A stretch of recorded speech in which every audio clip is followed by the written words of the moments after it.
A continuación les voy a hablar sobre el diagrama de flujo y la nomenclatura. Existe una estrecha relación entre lo que es la representación pictográfica de un diagrama de flujo y la descripción de lo que contiene ese proceso o unidad. Cabe mencionar que en todo proceso siempre va a existir esa relación diagrama de flujo y nomenclatura, ya sea que sea un proceso simple o sea el análisis de un proceso, en este caso de un solo equipo, o de equipos multicomponentes, es decir, varios procesos de manera conjunta.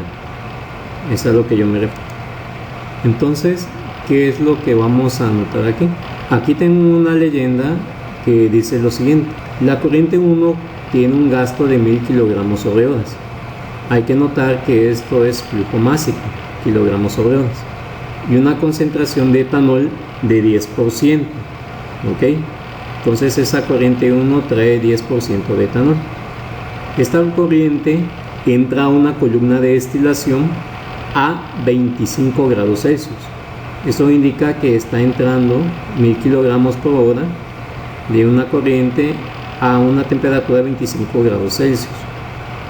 De la columna sale un destilado superior de 664 kilogramos sobre horas, flujo másico con una concentración de 79% de etanol, y en el fondo un líquido que contiene 1% de etanol. Okay. Vamos a analizar entonces el siguiente diagrama. Como podemos ver aquí, vemos una serie de flechas y hay un rombito que me indica el número 1. Ok, esta flecha que está aquí me está indicando que hay una materia prima que está ingresando a una columna de destilación. Si nosotros revisamos en el video anterior que yo por ahí proporcioné, vemos que esta es la simbología de una torre de plata, o una columna de fraccionamientos, una columna de destilación. Vemos también aquí que en tenemos lo que es un condensador y el símbolo de un hervidor. Aquí se calienta la materia prima y es circulada dentro de la columna de destilación. Debemos de tener presente que la columna de destilación sigue un principio de funcionamiento de separación por medio de diferencias de puntos de ebullición. ¿Qué quiere decir con esto? Que los componentes más ligeros de una mezcla, en este caso puede ser binaria o multicomponentes, el más ligero siempre va a tender a subir en la parte superior, o también llamado parte del domo. Los más pesados se mantendrán en la parte inferior, o también llamado la parte del fondo. Esos pesados generalmente se van a circular hacia lo que es un equipo de calentamiento, en este caso el hervidor. Y el hervidor va a tener la función de volatilizar de alguna manera los componentes más ligeros y pasarlo a través de las secciones de los platos. Bueno, entonces aquí me indica que está entrando una corriente de flujo, y estos de aquí me indican que están saliendo corriente de flujo.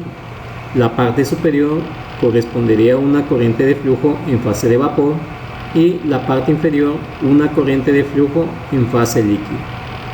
Estos rombitos me indican el punto de balance de materia. Como podemos ver, tenemos un punto de balance llamado 1, que es la alimentación, punto de balance 2, que es vapor, y punto de balance 3, que es líquido. Como podemos observar en el enunciado del problema, dice que la corriente 1 entra con un gasto de 1000 kilogramos sobre horas. Entonces, ¿qué es lo que vamos a especificar aquí?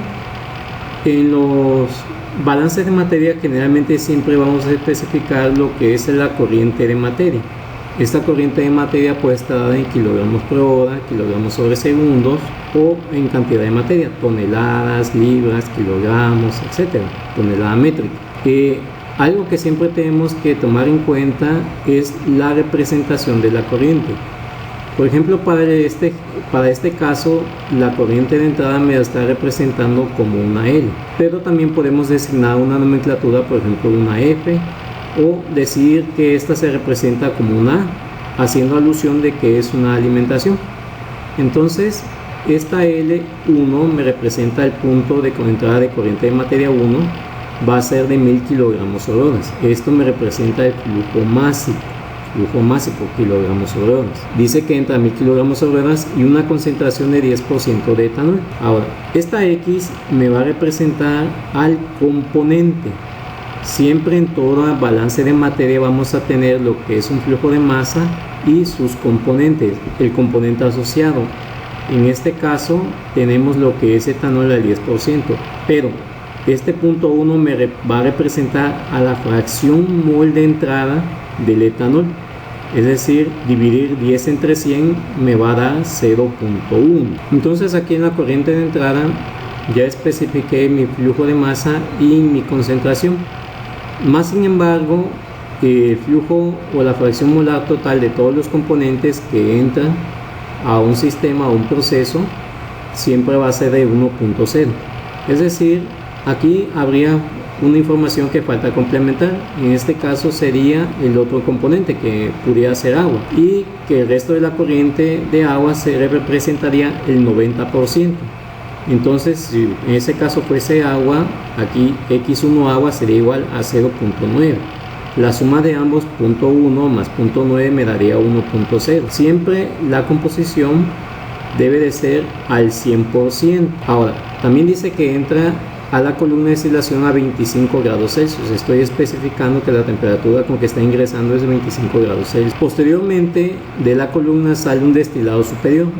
El destilado superior sería en la parte superior, llamada domo para las columnas de destilación, y este destilado es de 664 kilogramos sobre hora. Entonces aquí voy a anotar una nomenclatura llamado L2. Esa L2 me va a representar el flujo de masa de la parte superior de la columna de destilación o la parte del domo, y lo represento como L2 664 kilogramos sobre horas. Este es el flujo de masa de salida de la corriente superior. Y ahora dice que esa corriente tiene una concentración de 79% de etanol. Entonces yo voy a especificar que X2 de etanol va a ser igual a 0.79. Es lo mismo que decir 79 entre 100, para que si hacemos la operación me va a dar 0.79. Entonces hay una corriente que le resta aquí en esta parte, que pudiera, como hablamos hace un momento, pudiera ser agua, y entonces podríamos decir que el 21% es agua, es decir, 0.21, y si sumamos 0.79 más 0.21 me daría 1.0. En este punto está especificada la nomenclatura que nos habla, en este caso el diagrama. Y por último dice que por el fondo sale un líquido con 1% de etanol. Entonces en la parte del fondo vamos a especificar en la corriente 3, esta X3 me va a representar la corriente 3, la fracción del componente de la corriente 3, X3 etanol, va a ser igual a 0.01. Ese 0.01 lo obtengo de dividir 1 entre 100, me da 0.01. Puedo asumir igual que X3 de agua se iguala a 0.99, que sería la fracción restante de los componentes asociado a lo que está ingresando en la columna de destilación. Y por último me faltaría especificar una L3 en kilogramos sobre horas de el flujo de materia que está saliendo en la corriente 3. ¿Cuánto sería el resto del flujo de materia? La respuesta sería 336. ¿Por qué? Porque en lo que son las operaciones unitarias, en los balances de materia y energía, no existe una conversión en sí o transformación de la materia prima. Por lo tanto, todo lo que entra, en este caso 1000 kilogramos por hora, tiene que salir.